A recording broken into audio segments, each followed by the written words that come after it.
বন্ধুরা, কিছুদিন আগে ফ্লিপকার্ট থেকে এই বিরিয়ানির চালটা কিনেছিলাম, basmati rice, Queen's choice company. দেখি চালটা কেমন দিয়েছে। আগে একবার কিনেছিলাম, কোয়ালিটি খুব ভালো ছিল, তবে এটা কেমন হয় দেখি। বাহ, চালটা দেখতে খুব সুন্দর লাগছে, দেখি তো। দাঁড়াও, প্রথমে চালটা আগে ঢেলে নিই একটা কোথাও, তারপরে।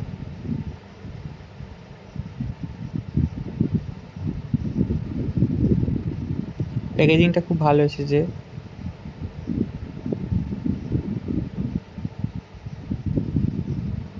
চালগুলো খুব বড় বড় আছে, পুরানো চাল দেখে মনে হচ্ছে। পুরানো চালে ভাত বাড়ে, আপনারা অবশ্যই খেয়াল করে দেখবেন।